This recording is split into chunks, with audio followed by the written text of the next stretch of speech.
Ja täällähän kirjoitetaan Kuusaan koski 2 aalla ja Kuusa taas virallisesti 1 aalla. Ja tämä selitys, minkä aikana olen kuullut, on se niin, että kun tänne tehtiin tämä rautatie ja Suomi kuului Venäjään, niin täällä kun on siellä Vatiamaalla on kanssaan tämä Laukaan-joki, niin siellä on myös Kuusa ja Venäjällä ei voi olla kahta samaa. Siellä jotenkin on niin eri karsinaista, vai mistä johtunee? Siellä ei mikään toiminta pääse hyvään vauhtiin. Kyllä siellä näitä kunnallisia tilaisuuksiakin monesti on, mutta minun havaintoni on, niissä ei ole väki. Mikä? Kirjoitin tässä tuohon Laukaa Konnevesileteen, eli tarkoitus panna otsikoksi, mikä teitä vaivaa? Miksi kirkonkylässä ei synny yhteishenkiä, niin kuin käy kateeksi kuusalaisille, pihtavuorelaisille, lievestorilaisille, kaikille näille? Minä sanoisin ihan toisin kuin Paavo Kerkelä, että en ole lainkaan kateellinen, vaan ylpeä siitä, että naapurikylä, Valkolan naapurikylä on tämä Kuusa ja me saamme tällä silloin tällöin käydä juhlimassa. Mitä me sillä kateudella voitamme? Päinvastoin sinne käy huonosti, jos sillä tavalla rupeamme ajattelemaan. Olin itse puheenjohtajana vuosina 1989-1997 ja pidän sitä aikaa hyvin merkittävänä omassa elämässäni.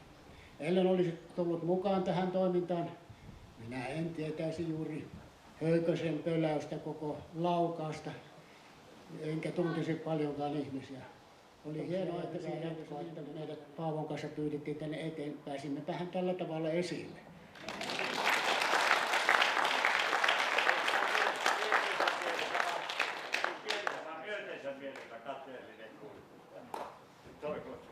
No niin, tämä on sitten näköinen yllätysten kesäjuhla, niin että myönnän nolosti erehtyneeni, koska täältä tuli vielä 4. Kotistyksen puheenjohtaja Taito Laikkola.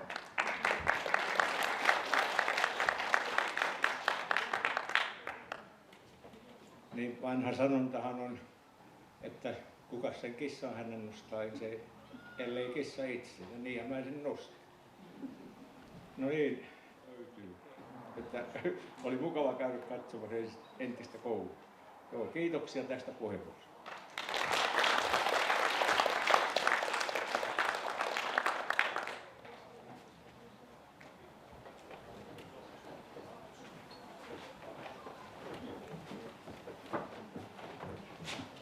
No niin, hyvä yleisö. Tässä vaiheessa Tässä on Vihtavuoren kartta 1750. Me ollaan 2 näissä historiassa luki näistä taustoista ja täällä on siihen aikaan ollut tuossa Häkkisen kohdalla torppa ja tuossa Pekkalan tietistyksen kohdalla 1 torppa. Ja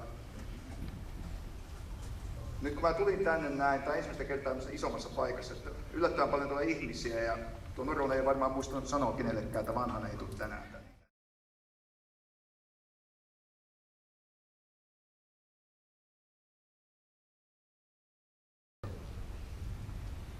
Koska nykyään sekä koulussa että työelämässä lähdetään siitä, että kenenkään ei tarvitse tietää, muistaa tai osata ulkoa juuri mitään, koska kaiken voi aina tarpeen mukaan syynätä internetistä, päätin minäkin tehdä niin. Verkkotietosanakirja Wikipedia kertoo Vihtavuoresta seuraavasti. Vihtavuori on taajama Laukaan kunnassa Keski-Suomessa.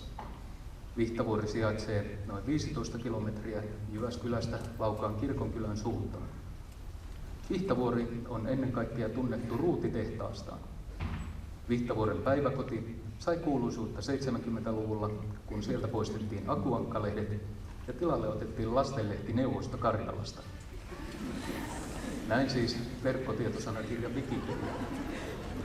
Hyvin on äimät hatussa, sanoisi tähän ehkä Kalle Päätalo.